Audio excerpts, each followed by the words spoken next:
copain Jack Burton, il regarde l'orage bien droit dans les yeux. Et il lui dit...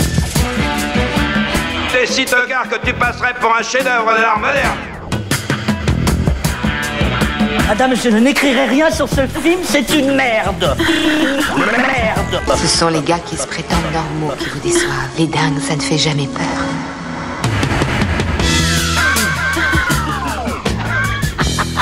Elle nous connaît dans les coins, la frangine. Salut, c'est Clémence, bienvenue dans Sale Temps pour un film, le podcast qui fait la pluie et le beau temps sur le cinéma. Aujourd'hui, numéro spécial, on vous propose un format un peu différent de d'habitude. Nos chroniqueurs sont toujours là, en pleine forme. Bonjour Julien. Salut Clémence. Hello Stéphane. Salut Clémence. Alain est toujours fidèle à son poste derrière la console. Salut Alain. Mais ce n'est pas tout, si je vous parlais d'un format spécial, c'est parce qu'aujourd'hui, nous avons le plaisir de recevoir un invité, et pas n'importe quel invité. Il vous a fait frémir avec Haute Tension, vous a glacé le sang avec Mirrors, vous a terrifié avec La Colline à des yeux, vous a fait claquer des dents avec Piranha 3D. Aujourd'hui, il vient nous parler de sa dernière création, un film haletant. Bonjour Alexandre Aja. Bonjour. Alors aujourd'hui, tu viens nous parler donc de ton nouveau film Oxygène, l'histoire d'une fille coincée dans une boîte. Pas n'importe quelle fille, une fille amnésique qui n'a pas la moindre idée de qui elle est et de ce qu'elle fait là. Et pas n'importe quelle boîte, elle est coincée dans un caisson cryogénique. Un caisson cryogénique où l'oxygène commence à manquer. Ce projet, il a été imaginé il y a 5 ans sur un script de Christy Leblanc. Merci. Et il sort finalement le 12 mai sur Netflix. Alors il y a eu quelques changements entre-temps. À la base, le film devait être tourné en anglais. C'est ça, c'était un scénario qui avait été écrit à compte d'auteur par Christy Leblanc et qui avait circulé dans les studios et qui avait eu un énorme buzz. Anna Thaoué devait le faire, le produire, a commencé à redévelopper le script. Finalement, ça ne s'est pas fait. Wild Bunch, donc une compagnie française mais très internationale, a acquis les droits du scénario et me l'a donné à lire. C'était pendant la post-production de Crawl. Et je ne connaissais absolument rien de cette histoire, donc je me suis d'abord fait séduire par le prémisse très Buried. Cette idée, alors Buried était un film que j'ai vraiment aimé, et surtout un de ces moments quand on voit un film où on se dit « Oh putain, pourquoi j'y ai pas pensé ?» Et donc j'étais là-dedans, et puis j'ai pas du tout venir tous les retournements et je dirais même peut-être les twists de cette histoire. Et quelque part, ça commence dans la claustro, ça commence dans cette boîte, et finalement cette boîte devient plus une boîte mystère avec une sorte de labyrinthe où il faut découvrir qui on est pour pouvoir peut-être sortir de cette unité de cryogénie. Et un petit côté escape game finalement, avec tous ces boutons partout. Oui, il y a un côté presque cube, quelque part aussi. On ne sait pas comment elle est arrivée là. Est-ce qu'elle est enterrée? Est-ce qu'elle est toujours à l'hôpital? Est-ce qu'on lui a fait ça? Est-ce qu'elle s'est fait ça? Bref, sans trop en révéler, il y a plein de choses à découvrir. Moi, je voulais savoir, Alexandre, si tu avais une tentation en fait du huis clos chez toi, parce que Crawl était déjà en fait là-dedans. En fait, on est à l'intérieur d'une maison. Je sais que tu avais, je me souviens aussi que tu avais un projet de film en fait autour d'une smart house auquel tu as été attaché pendant un temps, qui était aussi, si mes souvenirs sont corrects, un huis clos. Et là, tu te retrouves en fait dans un huis clos extrême. Et je me demande si en fait cette restriction, en fait, ces restreintes ne sont pas extrêmement attirantes en fait pour toi. Moi, j'adore les petits espaces. Non, la tentation du huis clos, elle est claire. Même Haute Tension au départ, c'était, même si c'est pas entièrement dans la maison, c'est dans cette nuit. Crawl, c'est la tempête. En fait, ce que je recherche, c'est qu'un film, quel qu'il soit, c'est en général 1h30, 2 heures au maximum, et cette unité de lieu, elle permet d'exploiter ce temps qui nous est donné pour apporter une sorte de réalisme beaucoup plus fort et un univers beaucoup plus cohérent. Il y a quelque chose d'assez magique dans l'unité de décor, même La Colline à des yeux, qui n'est pas un huis clos parce qu'on est dans l'espace en permanence, mais il y a ce désert. Et ce désert est finalement ce lieu unique. Donc il y a un style. Le lac dans le lac Victoria dans Piranha aussi est un exemple de ce décor unique. C'est vrai que j'ai une petite attirance pour peut-être des films comme ça qui ont un univers visuel très, très fort d'emblée, parce que je peux me projeter évidemment dans une direction artistique qui va être assez évidente d'emblée. Et en même temps, contrairement à tous les films, enfin la plupart des films que tu viens de citer, là, toi, tu avais aussi une appétence pour les grands espaces, un scope très très large, ce qui était même assez rare, enfin ce qui reste assez rare dans le cinéma plutôt horrifique ou le thriller en fait. Et là, c'est tout l'inverse. Enfin, je veux dire, au niveau stylistique, c'est quand même assez... Il m'a fallu un sacré défi, quoi. Il m'a fallu beaucoup de temps pour revenir au plan très serré. Quand j'ai fait mon premier film, il y a de ça très longtemps, Furia, oui. C'était un film qui était vraiment en très gros plan. Et je me souviens, une fois le film terminé, de me rendre compte que quelque part, j'étais pas très content de cette approche-là. Et à partir de Tension, et sur tous les films qui ont suivi, j'ai été dans une approche beaucoup plus large, en effet, avec un scope beaucoup plus grand. Et Oxygène, par définition, étant donné qu'on est dans une boîte, dans un caisson de cryogénie pendant quasiment tout le film, évidemment, on ne pouvait pas se permettre d'avoir des plans très larges. En revanche, le paysage changeait. Au lieu d'un paysage de désert ou de lac ou de tempête, c'était Mélanie Laurent, qui est un paysage aussi captivant. Une question d'échelle, exactement. Voilà, une question d'échelle. Donc finalement, j'ai quand même essayé de retrouver en fait la manière des autres films pour pouvoir jouer avec le plan très serré, le plan un peu plus large, et évidemment changer juste le curseur de l'échelle.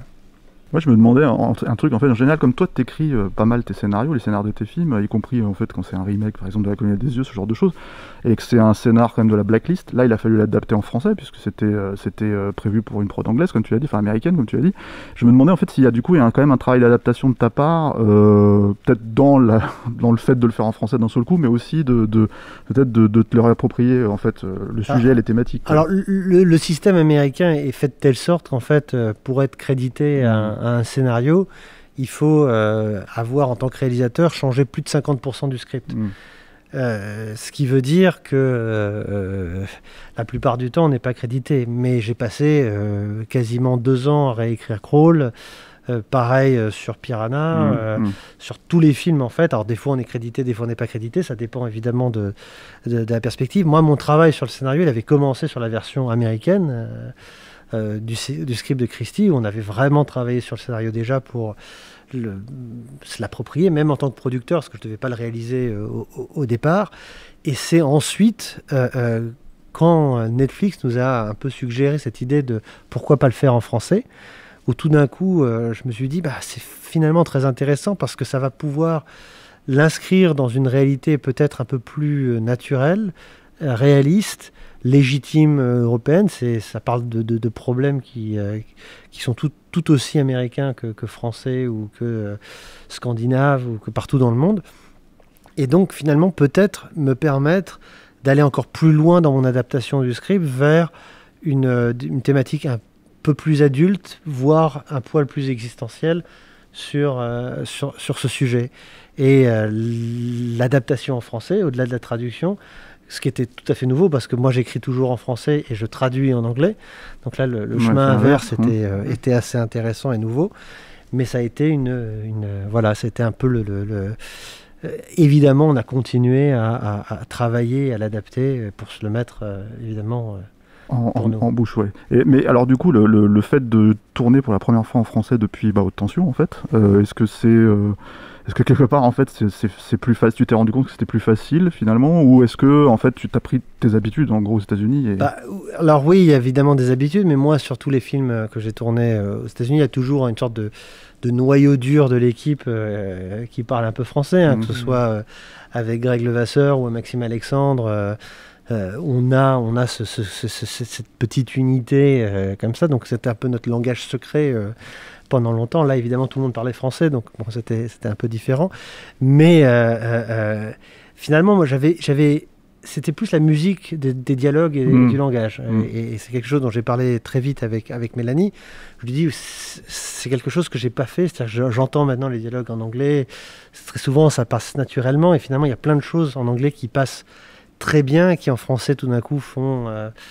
je sais pas, un peu plus écrite ou... T'as un exemple spécifique justement de ça ? C'est intéressant. Alors, sur le scénario, par exemple, quand on l'a adapté, on a été très vite dans un langage très parlé, et au montage, on s'est rendu compte que ça nous ça déconnectait un petit peu. Donc on a enlevé quand elle jure beaucoup, donc on en a gardé quelques-uns, mais elle jurait beaucoup plus pendant toute l'aventure qu'elle traverse. Non.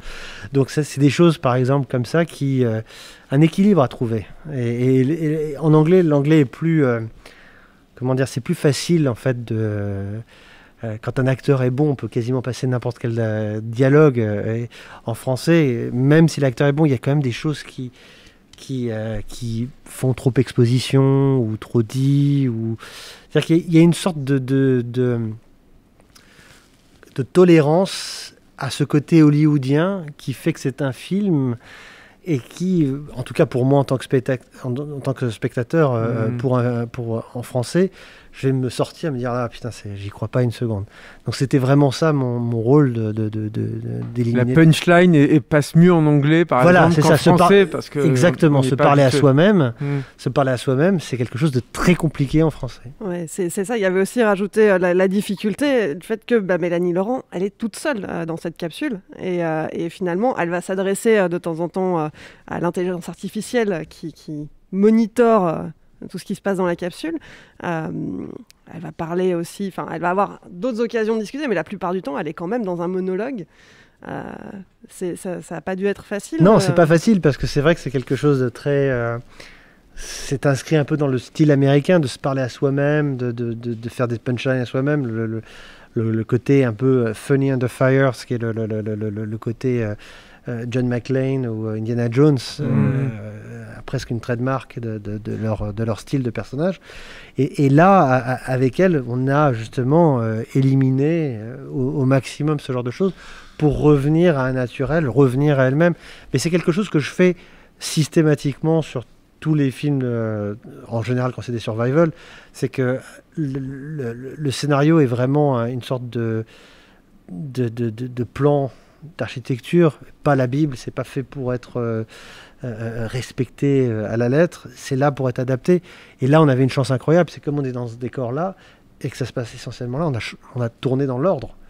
Donc en tournant dans l'ordre, on a pu, avec le personnage, découvrir des choses, se rendre compte de certains problèmes de logique ou de problèmes de cohérence ou d'action et adapter le scénario à mesure qu'on tournait. C'est quel pourcentage à peu près cette adaptation? Ça a été relativement considérable ou plutôt anecdotique 80%. À la marge? non, mais je sais pas, le pourcentage peut-être, c'est ridicule. Non, mais c'était des petits détails. L'histoire était la même, mais c'est vrai que des répétitions, des choses qu'elle fait, ou la logique, le principe de mais pourquoi je fais ça et pourquoi je fais pas ça. Et donc même si on avait bien réfléchi la construction de l'unité, que tout soit vraiment cohérent et réaliste, même si dans un univers de science-fiction qui n'est pas réaliste, mais c'est ça le cinéma aussi, c'est de rendre des choses incroyables réalistes, il fallait quand même l'adapter au fur et à mesure. Tu parlais tout à l'heure de rendre le scénario peut-être plus existentiel et je voulais rebondir en fait là-dessus parce qu'il m'a semblé, alors c'est peut-être un gros délire de critique et si je dis une ânerie il faut le dire tout de suite, sans mettre de gants, tu t'as dit une connerie, voilà, ça m'ira, mais en gros j'ai l'impression qu'il y a comme une espèce d'imagerie si ce n'est chrétienne, enfin en tout cas qui évoque comme ça quelque chose de religieux, c'est-à-dire que la façon dont le décor est fait derrière elle, moi j'avais parfois l'impression d'avoir une réminiscence d'icônes chrétiennes, certaines icônes chrétiennes avec presque une auréole. Et pareil, dans ce dialogue, en fait, on pense à toute cette imagerie de l'au-delà, par exemple, ou à ces choses-là. Et du coup, j'ai eu l'impression de voir comme une espèce de dialogue entre... un mortel et une divinité, ou j'en sais rien, je sais pas, il m'a semblé avoir quelque chose là-dedans en fait qui a été travaillé. C'était volontaire, c'est pas du tout une connerie. Voilà. Il y avait, parce qu'il y a une dimension, sans spoiler le film, qui est une réflexion sur la mort et sur la vie après la mort, où je voulais cette imagerie presque d'église, de vitraux derrière elle, ou de Madone derrière elle, ce glow de lumière aussi qu'on a. Et au-delà de ça, évidemment, la musique de Rob, qui par les chœurs, les voix, ce côté presque anachronique qui n'est pas du tout une musique de science-fiction, va complètement dans ce côté... d'église et de presque un peu spirituel et religieux. Donc c'était vraiment une volonté voilà, dans le sujet même du film. D'ailleurs, il y a un nom, moi, qui m'a beaucoup étonné, enfin pas étonné, mais en même temps j'étais content de le retrouver là, puis on voit que c'est lui, c'est Jean Rabas en fait. Et c'est marrant parce que Jean Rabas, il est très connu en France pour c'est donc un chef décorateur, je dis pour les auditeurs en fait, c'est peut-être l'un des chefs décorateurs, si ce n'est le chef décorateur le plus réputé en France, et il est connu pour des constructions cyclopéennes, enfin que ce soit la Cité des Enfants Perdus, ou le premier Astérix, enfin voilà, il en a fait plein, quoi, des trucs absolument énormes. Et là tu lui as demandé de construire, alors je vais pas spoiler parce qu'il n'y a pas que ça évidemment, mais tu lui as demandé de construire, basiquement de se focaliser sur un truc minuscule. Voilà. Je me demandais déjà d'une part ce que tu lui avais demandé et d'autre part quelle avait été sa réaction à lui quand tu es venu le chercher pour ça. Je pense que c'est exactement ça qui l'a excité, c'est-à-dire l'idée de construire un film de science-fiction français, européen, qui s'inscrirait presque dans une approche quasi Tarkovsky je me compare pas, c'est pas ça que je dis, mais en tout cas Tarkovsky série B. Oui, une approche qui en tout cas légitime, noble, très réaliste, très sérieuse. Et lui avait envie de travailler sans spoiler sur tout cet univers-là, mais finalement il le dit lui-même très bien. La construction de cette unité a été un des casse-têtes les plus incroyables de sa carrière, parce qu'il a fallu qu'on construise. On voulait aussi donner à Mélanie la possibilité d'avoir tous ses écrans en live et pas en post-production. Donc tous les écrans sont nourris d'images qui ont déjà été designées. Et Jean, dans la grande tradition des production designers tels qu'on le dit en anglais, c'est-à-dire que c'est des gens qui ne s'arrêtent pas simplement au design du décor, mais qui vont au design du film en collaboration. Donc c'est vraiment avec lui, avec Agnès Bézier qui était la chef costumière, du moins la créatrice des costumes, et avec Maxime Alexandre, directeur de la photo, qu'on a créé ce micro-univers qui est quelque part un fantasme de tout réalisateur, c'est-à-dire un univers qu'on peut contrôler complètement, où le moindre détail, c'est presque fétichiste comme approche. La moindre petite vis, le moindre design est quelque chose, la moindre texture. Il y a un travail sur les textures, sur le côté fractal, qui a été très en amont et qui se voit pas nécessairement à la première vision, mais qui est présent dans le film et qui était une des idées, un des fondements de l'ambition du film. Fractal, ça veut dire que du coup, il y a des formes minuscules qui se retrouvent de façon à la fois micro et macro. C'est ça, le cercle, la cellule, la graine hélice du samar, sans aller plus loin, mais il y a quelque chose de très organique dans toutes ces formes qu'on reprend un peu dans le générique de fin, à la fin, juste pour illustrer. Mais c'est vrai que c'était la volonté d'aller jusqu'au bout. Et c'est rare qu'un film, pour des questions de budget ou des questions de temps, permette d'aller aussi loin dans un contrôle de chaque élément. Moi, j'aurais bien aimé parler un peu de la mise en scène, en fait, justement. Est-ce que les éventuelles contraintes, en fait, que ça t'apporte, l'idée de revenir, donc, on parlait du gros plan, mais il n'y a pas que ça dans le film. Et je parle pas vraiment de l'extérieur, je parle vraiment même de l'intérieur, en fait, dans la capsule, quoi. Comment, en fait, t'as travaillé ça? Parce que il y a presque des choses attendues qu'on retrouve dans le film une fois ou deux, mais que justement tu surabuses pas. C'est-à-dire, je pense par exemple à ce plan qui vraiment repositionne la capsule dans l'espace du cinémascope, quoi, en fait, avec tout le noir qui l'encercle. C'est des petits trucs qu'on peut trouver en général dans ce genre de film, mais tu les fais très très rarement, et donc du coup tu t'imposes quand même quelque chose de très strict là-dessus, presque avec classique, lequel tu joues, c'est vrai, avec lequel tu joues beaucoup, quoi. Je voulais éviter la répétition. Pour moi, le grand écueil de ce film-là, c'était de se retrouver dans le sentiment de faire la même chose et la même chose et la même chose. Et en même temps, je me suis dit très vite que j'ai une opportunité incroyable, c'est-à-dire que j'ai une unité de décor, qui soit l'unité ou Mélanie, une unité de temps, tout ça est clair, donc j'aurai une continuité qui sera établie clairement pendant le film. Je peux me permettre d'ouvrir la boîte à outils et de sortir tous les outils et tous les gadgets. Et avec Maxime Alexandre, on a en effet sorti tous les objectifs, les différents systèmes de grue, de macro, de construction, et en se disant, voilà, on va pouvoir utiliser toute la grammaire filmique et l'adapter aux émotions qu'elle traverse. Et donc ça a été, c'est vraiment ce concept-là qui a dirigé la création de notre découpage technique et de ma shortlist au fur et à mesure. Et ça permet, comment dire, j'ai utilisé des techniques de cadrage que j'aurais jamais utilisées dans un autre film, parce que ça aurait créé une sorte d'effet de ressortir un peu du film. Mais là, parce que cette continuité, elle est établie par Mélanie et par le sujet lui-même, évidemment, on peut continuer à regarder et à avoir ces mouvements. Et c'est vrai que chaque scène a un autre type de mise en scène, avec des transitions très abruptes, mais qu'on ne sent pas parce que ça s'inscrit dans la continuité. Et justement, je voulais en parler un petit peu, c'est-à-dire que l'idée de la façon dont le récit en fait, déploie ces différentes fragments, on va dire, de révélation, parce qu'en fait, il y a plusieurs strates à chaque fois. Comment est-ce que toi, justement, tu as travaillé ta mise en scène vis-à-vis de chaque reveal, en fait, chaque révélation, c'est-à-dire vraiment l'idée de est-ce que ça, c'est une fausse piste et vraiment être clair pour le spectateur, parce qu'à la fin on comprend ce qui se passe, mais ce que je veux dire en fait c'est que pendant le fil du récit on est un peu paumé avec elle en fait, parce qu'on se dit c'est ça, on se dit est-ce que c'est dans sa tête, est-ce que c'est une illusion, est-ce que elle est en train de vivre tout ça, est-ce qu'il y a d'autres éléments qui nous échappent encore. Il y a plein d'images qui sont données en fait, sans en dire trop, mais c'est un film qui, quand on le revoit, c'est des évidences. Hein, oui, évidemment. J'aurais dû le voir. Tout est là, voilà. Donc il y a d'autres exemples de films comme ça avec des gros twists, mais c'est un peu ce qu'on a essayé de faire aussi. Oui, donc d'aller jusqu'à la limite de jouer un peu avec le feu, se dire oh là, on va se faire griller. Et je dois dire que, en tout cas, pour tous les gens qui l'ont vu sans connaître, se sont fait avoir en général.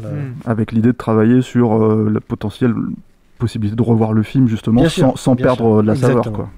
Mais justement le film aussi est construit comme un compte à rebours, là je révèle rien en disant ça, c'est exposé dès le début, donc où on sait qu'elle va manquer d'oxygène au bout d'un moment.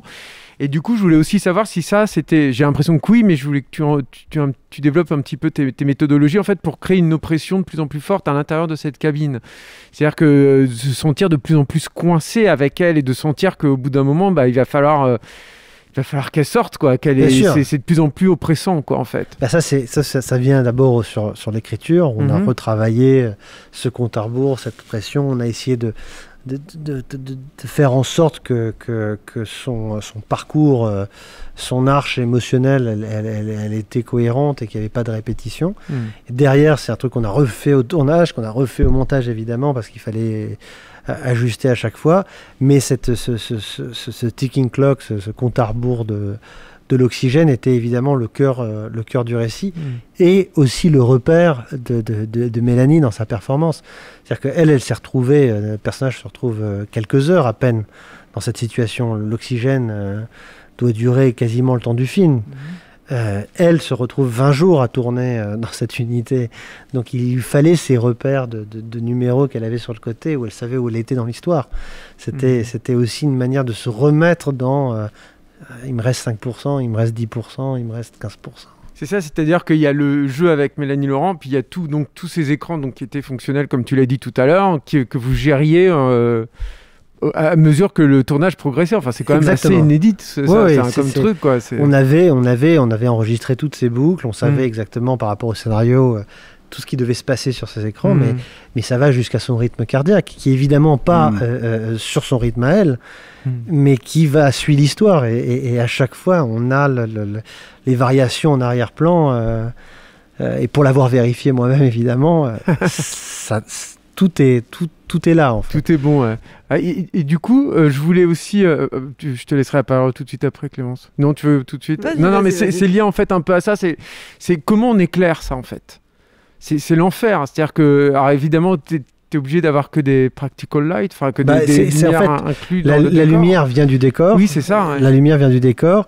Et après, évidemment, la manière dont on a réécrit l'histoire, par exemple, pour que quelque part Milo, cet assistant médical, cette interface de liaison médicale, ait un visage, on lui a donné une sorte d'animation apaisante avec une sorte de visuel qui était projeté aussi et qui, dans cet œil... ça aussi, c'était en direct. Tout ça, c'est en direct. Okay. Tout est en direct. Et ça lui permettait d'avoir quand même une source de lumière, évidemment, mais aussi quelqu'un à qui parler, presque une sorte de contre-champ, même si c'est un contre-champ artificiel. Alors justement, ma question portait sur Milo, donc l'IA à qui Mélanie Laurent s'adresse. C'est Mathieu Amalric qui joue cette voix, qui est moitié humaine, moitié robotique, et elle a été enregistrée avant. Pourquoi ce choix de l'enregistrer en amont plutôt que de lui faire donner la réplique directement ? C'était pour plusieurs raisons. On a fait un premier enregistrement, on a fait un deuxième enregistrement après, mais le premier enregistrement, c'était pour que Mélanie et nous tous, nous puissions avoir une idée du rythme, du débit de Mathieu Amalric, mais aussi pour que tout le monde comprenne, et surtout Mélanie, à quel point cette voix était apaisante, presque réconfortante dans son humanité, mais finalement source extrême de tension et d'anxiogène, parce que évidemment il n'y a rien de pire que quelqu'un qui essaye de vous rassurer quand vous êtes dans une crise d'angoisse absolue. Il y a aussi un truc qui est assez marrant, c'est que, alors, c'est un film français, avec une logique de SF. On va pas spoiler là, peut-être on se parle un tout petit peu après, on annoncera ça aux auditeurs, parce qu'il faut vraiment voir le film avant, en fait, ne vous faites pas spoiler, quoi. Mais si vous voulez vraiment, après avoir une vue d'ensemble, une fois que vous avez vu le film, ça peut être intéressant de parler de quelques éléments, mais moi j'aime bien, en fait, le côté, tes références de SF, on va dire, si tu veux, par rapport à ça, parce que tu parlais de Tarkovsky, mais il n'y a pas que ça, il y a un côté, quand je disais série B, c'est par exemple, j'aime bien le côté, la seringue, en fait, presque vivante comme un serpent, et ça fait il y a une touche d'humour en fait là-dedans dans la façon de tourner pour essayer d'arriver à trouver une veine très organique en plus. Et ça c'est assez marrant, ça fait sourire en fait, ça prête à sourire. Et en fait je me demandais quelles étaient, on les connaît tes références, mais je veux dire peut-être élaborer un petit peu sur ça, sur l'idée que ce genre de truc tu peux te le permettre peut-être plus parce que ça offre une belle ambition française, tu vois, qui est pas habituelle en fait, tout simplement. Ah ici, oui, alors c'est toujours un paradoxe parce que on occupe vraiment une des places les plus importantes dans la science-fiction, dans la littérature, dans la bande dessinée. Premier réalisateur de genre, et c'est un réalisateur français. Bref, il y a vraiment comment dire, on était prédestinés à s'illustrer dans la science-fiction, et finalement il ne s'est rien passé. Donc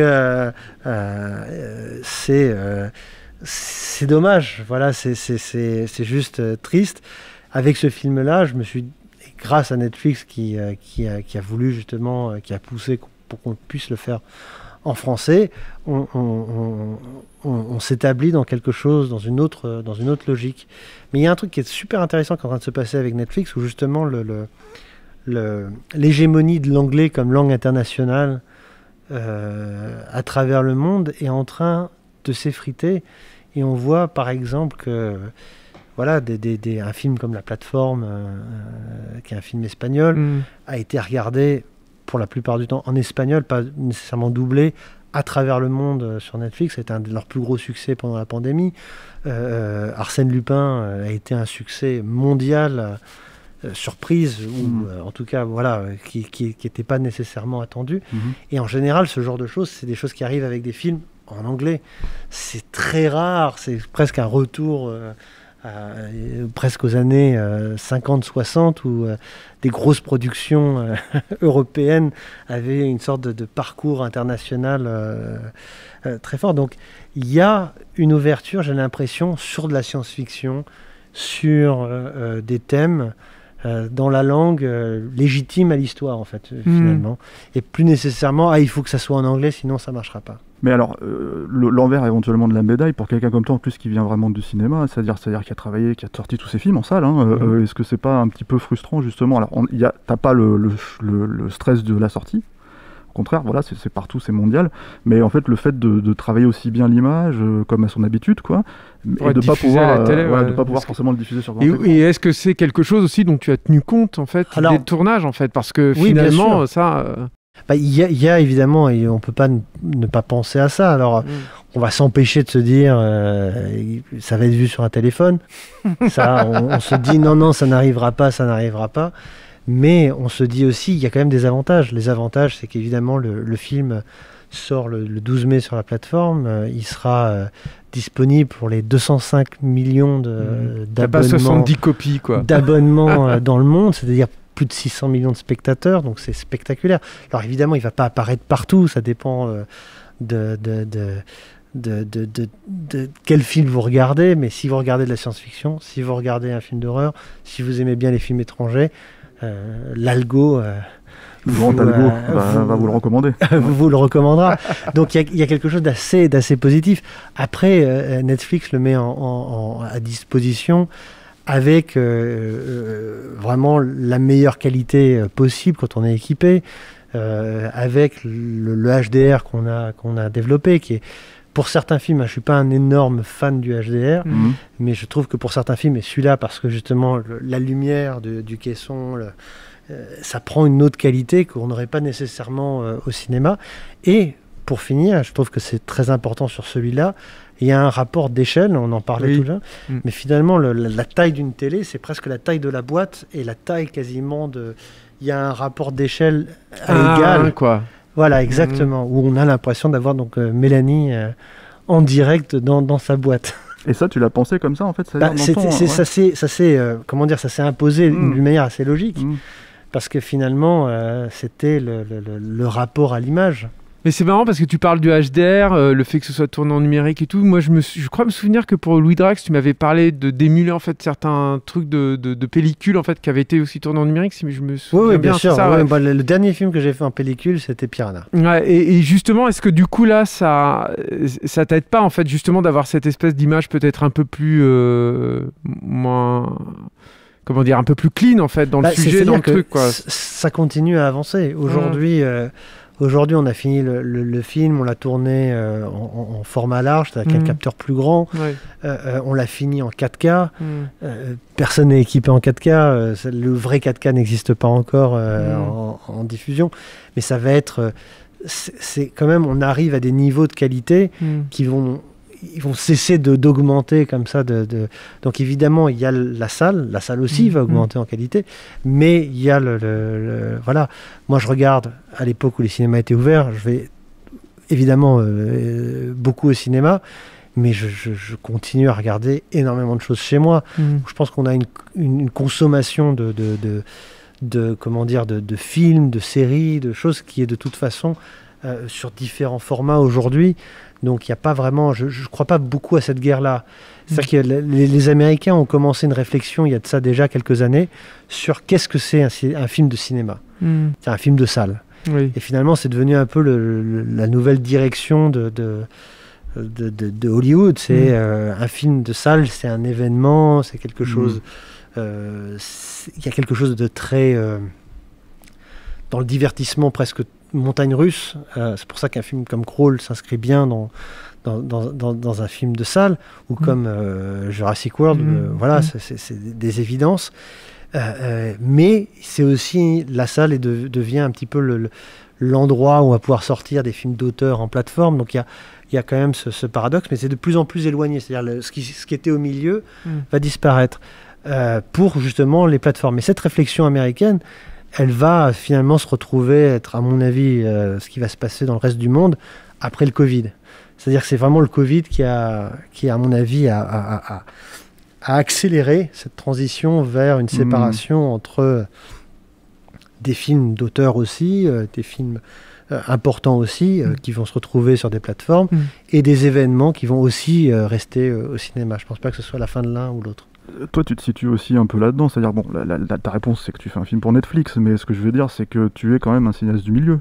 C'est-à-dire que tu fais des budgets potentiellement confortables, mais malgré tout... alors oui, voilà. Alors je me retrouve exactement dans ces problématiques, mais j'ai l'avantage, sur les États-Unis, en tout cas pour le moment, c'est que le cinéma de genre, le cinéma de peur, est le seul cinéma qui tient encore... tête à l'hégémonie Disney, Marvel. C'est-à-dire que finalement, il n'y a que des films d'horreur qui réussissent à faire des énormes cartons en salle, aussi bien que des films de super-héros. Donc il y a quelque part, je pense qu'il y a une passerelle entre les deux, qui est le film d'expérience et de divertissement. Donc c'est là où peut-être on se retrouve, mais c'est vrai que même en étant au milieu, j'ai l'impression que ce cinéma-là que j'essaye de faire a encore sa place en salle ou en plateforme aussi. Les deux sont possibles. Moi, je trouve aussi que dans Oxygène, il y a cette continuation avec Crawl qui était un peu la fusion de ce que tu avais fait avec Horns ou Drax, où justement tu étais peut-être plus centré sur un cinéma intimiste, très personnel, sur des études de caractère aussi. Et avec Crawl, tu avais réussi à mixer ça avec justement, on va dire, tes premières amours en quelque sorte, quoi, qui était un cinéma beaucoup plus rentre-dedans, viscéral, etc. Et je trouve que là, on est aussi dans cette continuité-là, en fait, avec Oxygène. On est encore sur un entre-deux avec peut-être plus un penchant, en fait, vers le côté, j'ai envie de dire, Horns et Louis Drax que sur Crawl, non? C'était la volonté, c'était l'idée de se retrouver dans une dans une étude de caractère, en effet, dans un mélange, pas mélange de genres, parce que Horn c'était vraiment ça, la définition mais de retrouver en fait une sorte de... J'aime le cinéma quand il est quand il est incarné, quand les personnages existent. Et en même temps, je sais que je fais pas un cinéma de personnages nécessairement. C'est-à-dire que un peu, mais j'aime l'inscrire dans une sorte de situation où je voudrais pas me retrouver en général. C'est toujours le principe. Mais ce qui est bien, c'est qu'en fait, ça s'inscrit dans quelque chose que tu as toujours voulu faire en vrai, parce que moi, je me rappelle très bien la toute première interview qu'on a faite, donc ça ne nous rajeunit pas, il y a 20 ans, tu m'as utilisé ce terme que j'ai piqué, qui était série B philosophique, que j'aimais beaucoup parce que voilà, en fait, c'était effectivement... C'était pour Furia. Ouais, c'était pour Furia quand on avait fait une interview où tu m'avais parlé de ça, et en fait, je m'étais dit, ah, mais c'est vrai, c'est très bien vu. Alors moi, le petit critique que j'étais a fait, hop, j'embarque ça, je le mets dans ma poche. Voilà, j'ai refait un master de Furia, justement, l'année dernière, du moins il y a 2 ans maintenant. C'est dur, quoi. Le film n'était pas vraiment réussi, là, quand même. Putain, bon. Et alors, puisqu'on parle de tes premiers films, là, tu as retourné en français, en France. Est-ce que ça t'a donné envie de repartir sur cette voie ? Alors, il y a, oui, mais pas forcément. C'est-à-dire que j'avais beaucoup de projets qui étaient déjà en développement. Au moment où la pandémie commence, je suis en préparation de Tomie, de Junji Ito, qu'on doit tourner en anglais pour Sony, et donc le projet s'arrête. J'avais d'autres projets qui étaient préparés. Donc là, ça a été une sorte de parenthèse presque nécessaire, parce que c'est devenu une sorte d'évidence que, à travers ce qu'on vivait, ce film avait une raison d'exister. Maintenant, je repars sur mes autres projets voilà. Mais j'ai toujours eu, en fait, même avant Oxygène, des projets ou en France, ou en langue française, qui étaient à différents niveaux de développement, mais c'est pas quelque chose... C'est le sujet, en fait, c'est toujours le sujet. C'est-à-dire que s'il y a une raison que ce soit en français, je serai le premier à y aller, quoi. Il y a un contraste stylistique dont on n'a pas beaucoup parlé pour l'instant dans Oxygène, et là je m'approche dangereusement du spoiler, mais qui est en fait sur l'étouffement en fait donc du personnage, du récit central, on va dire, et en fait notamment sur les visions, les flashbacks, enfin ce qu'on interprète comme des flashbacks en l'occurrence, qui sont eux à l'extérieur, et j'ai l'impression que tu l'as justement travaillé comme des soupapes, quoi, très clairement. C'est-à-dire j'ai l'impression un peu plus dans quelque chose de plus éthéré, que ce soit au niveau de la lumière, au niveau du cadre, même du choix des focales, en fait, et même dans la machinerie, en fait. Peut-être plus de caméras portées, peut-être sur ces moments-là et tout. Enfin, j'aurais aimé que tu nous en parles, en fait, de ça. En fait, c'était la capture des souvenirs. Et qu'est-ce que c'est un souvenir ? C'est toujours la réflexion. Est-ce que quand je me souviens de quelque chose, j'y pense en me mettant en scène dans ce souvenir, ou est-ce que j'ai une vue subjective de ce souvenir ? Et c'est toujours un mélange un peu des deux. Donc on essaie de capturer selon la nature, évidemment, de ces flashbacks et leur fonction dans le film, si on était objectif ou subjectif avec ce qu'elle se reconstruisait dans sa tête. Julien, tu disais qu'on s'approchait des spoilers.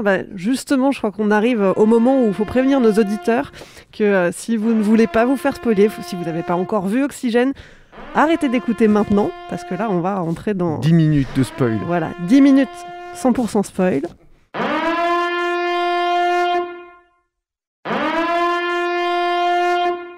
En réalité, je pense que fait, c'est surtout un élément moi qui m'intéresse dans l'aspect spoiler. Hein. C'est pas tant tout ce qui se déroule vers la fin, etc., mais c'est vraiment cette idée que de cette manière que tu disais, j'aime beaucoup Buried, mais je vais pas refaire la même chose.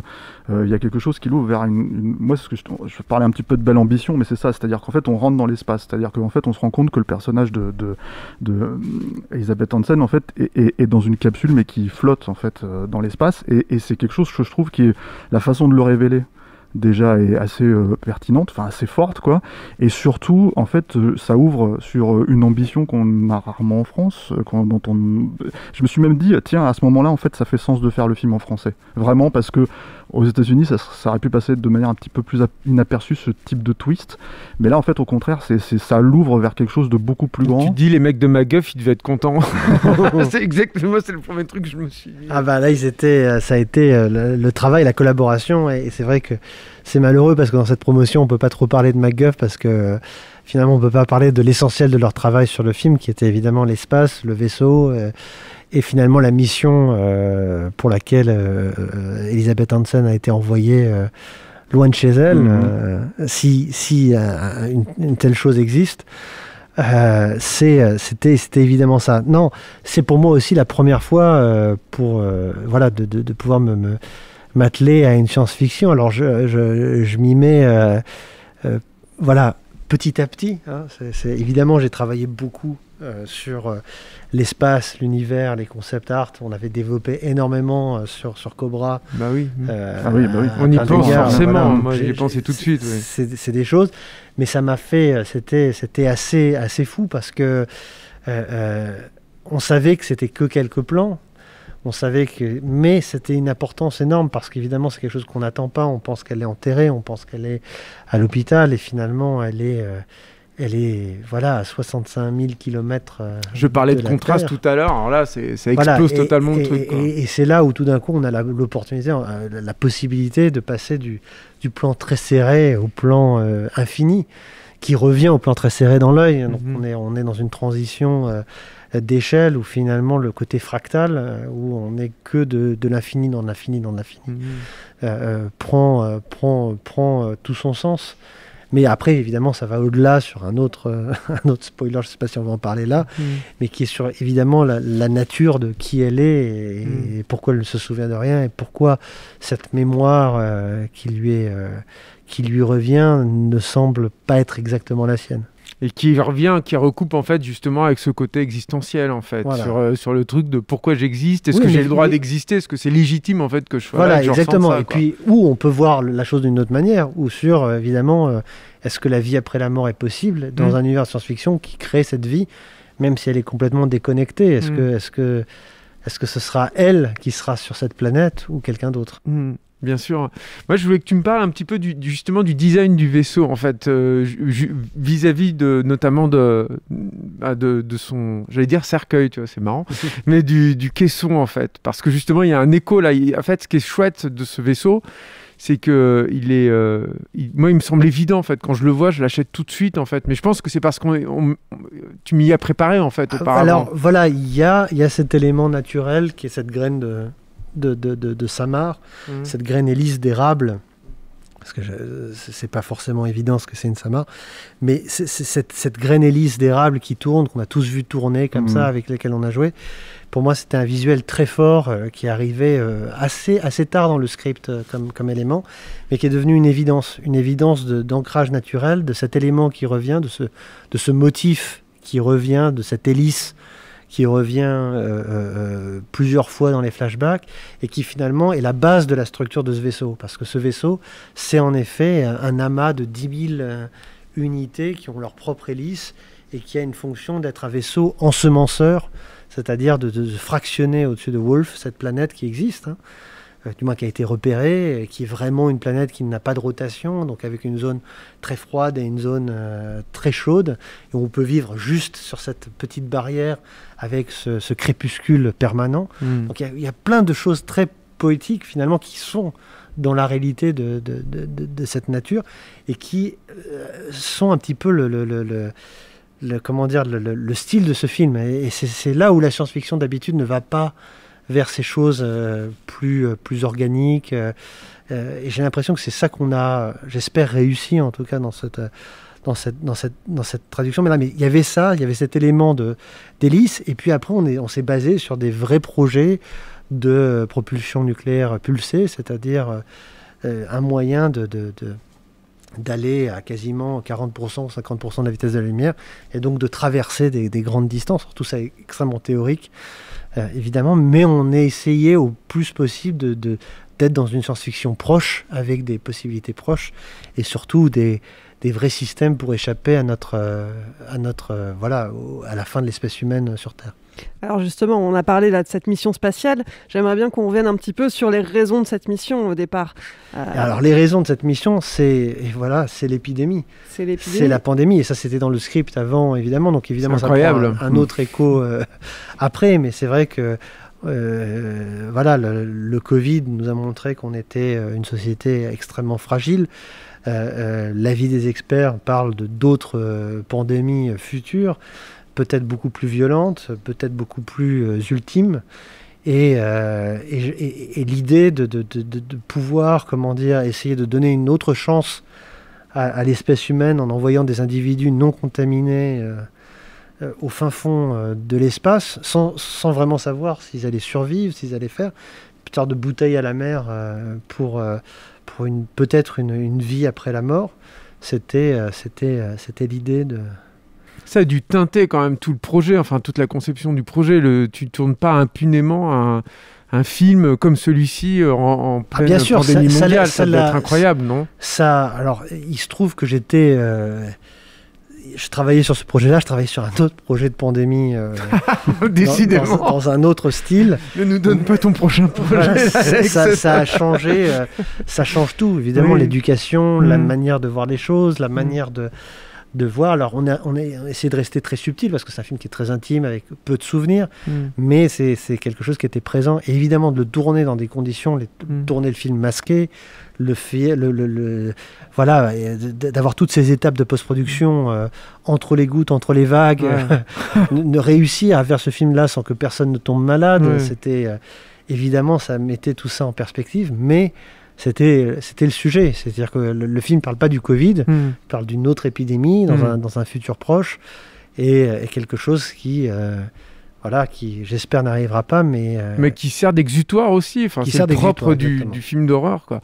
Moi, j'ai une autre question à te poser pour revenir sur MacGuff, en fait, c'est que tu as utilisé beaucoup le numérique depuis longtemps, mais là, tu as des plans en full CGI qu'il a fallu orchestrer, etc. Et c'est quand même une méthodologie de travail qui est tout à fait spécifique, tout à fait atypique. Je voulais savoir comment toi, tu avais appréhendé la chose, et si tu l'avais estimée extrêmement frustrante, ou au contraire, tout à fait exaltante. Moi, j'ai trouvé ça exaltant. J'avais j'ai été traumatisé d'une manière assez brutale par mon expérience sur Piranha, où le rendu des effets spéciaux de Piranha n'était pas du tout ce qui devait être, où il y a eu, c'est une autre histoire sur un autre débat, mais c'est pas du tout ce qui était prévu, et ça a été fait au rabais, et finalement, comme le film est potache, comme le film est une comédie, ça passe.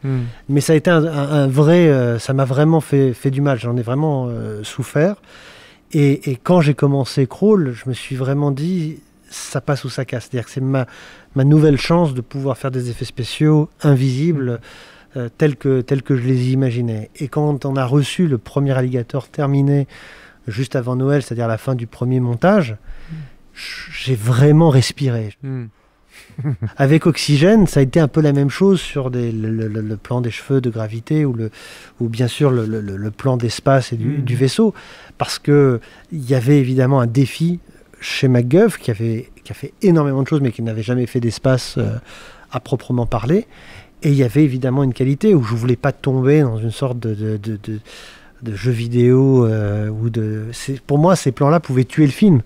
Bien sûr. Donc il fallait un réalisme, une qualité qui soit au niveau d'ILM Et on s'est battu, on a travaillé avec une équipe exceptionnelle et c'est passé. C'est passé dans un délai très court quand même, parce qu'on a terminé de tourner au mois d'août, donc c'était pas si longtemps que ça.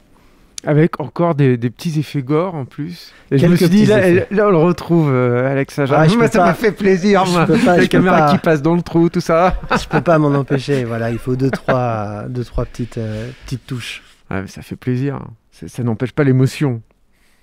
On en a peut-être un peu touché 2 mots vite fait, mais peut-être quels seraient éventuellement tes prochains projets, quelque chose de peut-être palpable, donc tu peux te dire on peut redémarrer ça. Voilà, il y en a plein qui sont prêts, qui ont continué à se développer pendant le Covid, qu'il y a évidemment une situation mondiale qui est un peu étrange, qui fait qu'il y a presque une année de retard, donc tout ce qui reprend, bref. Est-ce que ça va reprendre tout de suite ou est-ce que ça va reprendre dans quelques mois ? Je ne sais pas encore. J'ai plein de projets très très différents. 2 maisons hantées contrôle, d'autres créatures pour compléter mon bestiaire. Et puis, je ne sais pas encore lequel va partir en premier, mais j'espère pouvoir vraiment tourner cette année. On en reparlera, quoi. Merci beaucoup, Alexandre. Merci. Merci beaucoup, Alexandre, d'avoir été avec nous pour ce premier hors-série de Ça le temps pour un film. Merci Julien, merci Stéphane. Merci Clémence. Merci Clémence. Alain d'avoir été avec nous. Merci à tous. Pour ce tout premier épisode. Oxygène, vous pouvez le retrouver dès à présent sur Netflix. Et pour ne pas rater les prochaines émissions de Ça le temps pour un film, pensez à vous abonner à notre flux RSS. Si vous nous écoutez pour la première fois, vous pouvez retrouver tous les liens dans la description du podcast. Merci à toutes les personnes qui nous écoutent, tout particulièrement aux tipeurs et aux tipeuses. Ce projet existe grâce à vos contributions. Si ça vous a plu et que vous aussi, vous voulez nous donner un petit coup de pouce, rendez-vous sur tipeee.com, mot-clé Capture Mag. Et puis si vous n'avez pas de sous, pas de panique, vous pouvez nous soutenir de plein d'autres manières. Relayez-nous sur vos réseaux sociaux préférés, parlez de nous à vos amis, mettez-nous des étoiles sur les applis de podcast et abonnez-vous à la chaîne YouTube de Capture Mag. Allez, je vous laisse, on se retrouve dans un peu moins d'1 semaine. En attendant, portez-vous bien et à mercredi prochain.